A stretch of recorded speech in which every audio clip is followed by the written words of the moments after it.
pessoal, aqui é o professor Danilo de História. Hoje vamos dar continuidade ao capítulo que se refere lá à Antiguidade Ocidental, fazendo a correção das questões passadas na videoaula, beleza? Bora lá! A primeira atividade, pessoal, vai se centrar nesse recorte de texto que fala sobre as principais transformações de Júlio César lá durante a Roma Imperial. É importante a gente destacar que todas essas transformações foram de cunho político, de cunho popular e que estendia os direitos romanos para grande parte das parcelas que na época eram excluídas socialmente e politicamente. Então, a letra A fala o seguinte: algumas magistraturas são citadas por Suetônio no trecho acima. Liste-as identificando suas respectivas atribuições. Pessoal, as magistraturas que são citadas aí são as seguintes. Os primeiros, os censores, eram responsáveis pelos dados administrativos da população. Os edis, responsáveis pela manutenção das obras públicas. Questores, que eram a administração financeira do império. Pretores, que eram administradores judiciais. E os cônsules, que eram líderes militares e religiosos. Já a letra B fala: de acordo com o documento, aponta a principal diferença trazida a essas magistraturas nas reformas de César. Bem, basicamente o número de integrantes dessas magistraturas foram consideravelmente aumentados, o que facilitava a administração lá do Império Romano. E, consequentemente, também ampliou os direitos dos cidadãos e a participação política popular. Por último, a letra C fala: Suetônio aponta que César se preocupou em atrair para a cidade de Roma certos profissionais, como os médicos e profissionais liberais. De que maneira procurou fazer isso? Bem, pessoal, na prática ele tenta atrair esses profissionais para a cidade de Roma através do concedimento da cidadania romana para eles, o que significava também uma grande participação política. Já a questão da segunda bateria de exercícios fala o seguinte: o mar Mediterrâneo foi a maior de todas as vias de circulação romanas e dele resultou a formação do Império Romano. A respeito dessa importante conquista para a civilização romana, assinale a alternativa correta. Letra A. A eliminação da hegemonia cartaginesa sobre a região, além de permitir que Roma passasse a dominar o comércio mediterrâneo, possibilitou aumentar o dinamismo próprio da estrutura escravista, que necessitava de mão de obra decorrentes das conquistas. Essa letra A está bem de acordo com o que foi falado na aula anterior, né, pessoal?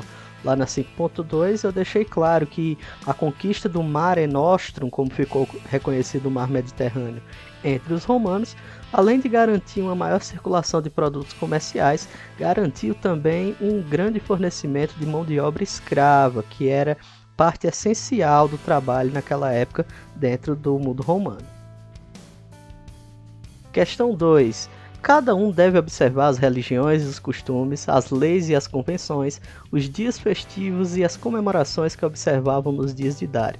Cada um deve permanecer persa em seu modo de vida e viver em sua cidade, porque eu desejo tornar a terra bastante próspera e usar as estradas persas, como pacíficos e tranquilos canais de comércio. A partir do texto, responda: letra A. Quem foi Alexandre e quais os objetivos de suas conquistas? Bem, pessoal, Alexandre o Grande, ou Alexandre Magno, foi o filho do rei macedônico Filipe II e que garantiu a perpetuação da expansão do Império Macedônico.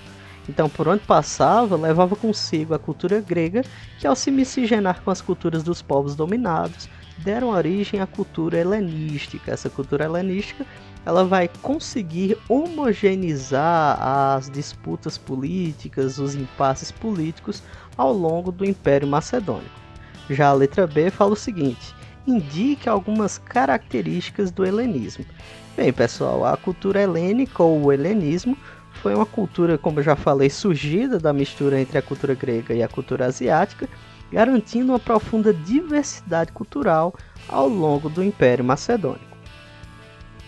Questão 3. A partir do século III, o mundo romano havia cessado as guerras de conquista e reflexos negativos na economia e na mão de obra já se faziam sentir.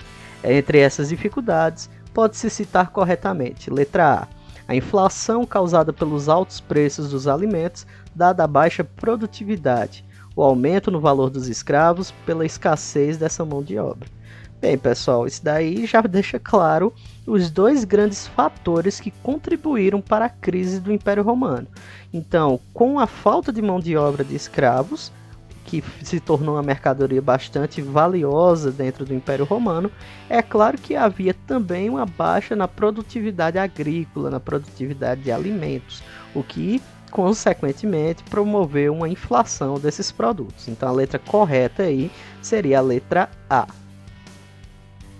Questão 4. Em 2015, o noticiário internacional deu grande destaque à Grécia, país europeu que vivia uma grave crise econômica e convocou a população para decidir, via referendo, as medidas que deveriam ser adotadas pelo governo para gerir a crise.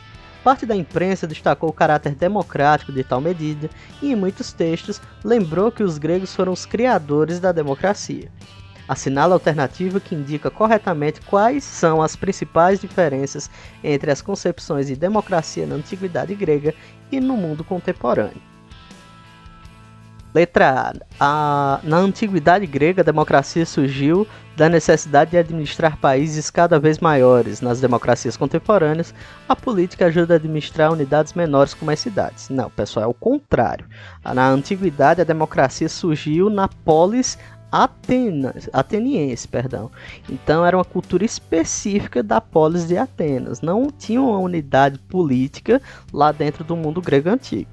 Letra B. Na antiguidade grega, o espaço reservado à atividade política eram os templos religiosos ou as residências das pessoas mais importantes.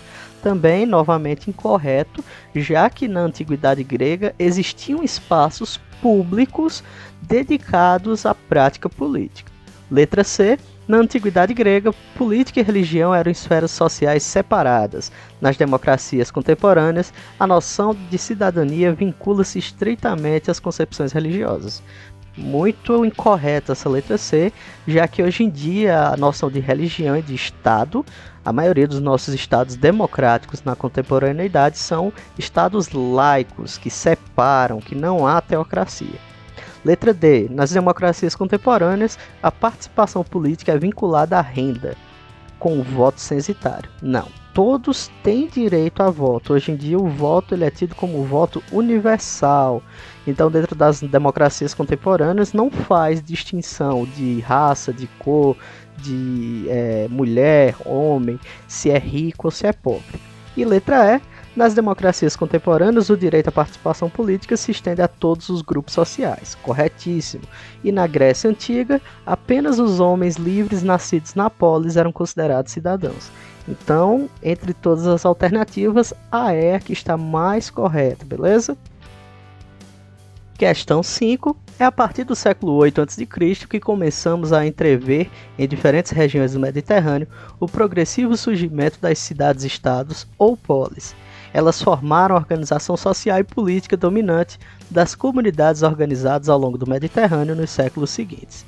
Nas polis, é correto afirmar, letra A, destacar uma característica, a inexistência de espaços rurais. Não, pessoal.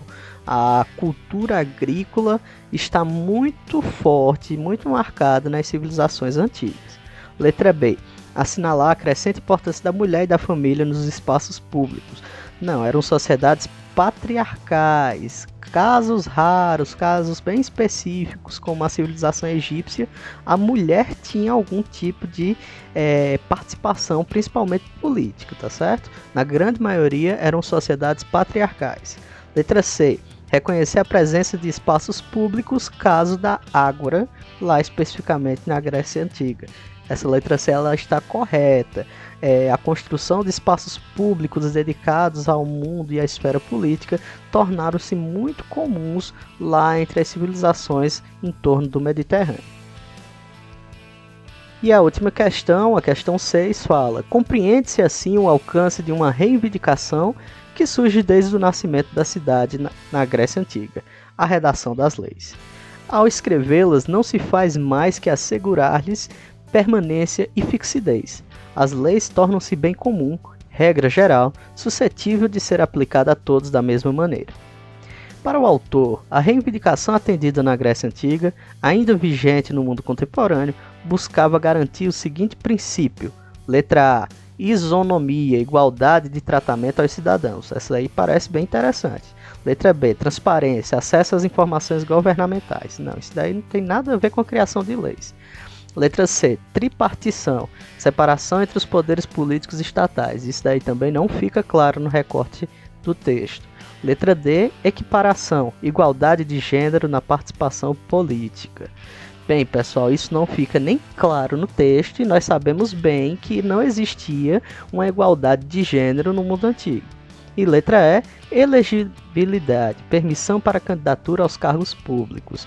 Novamente, não eram todos que tinham esse tipo de direito e nem fica claro aí no recorte de texto. Então a letra correta seria a letra A, isonomia, igualdade de tratamento aos cidadãos.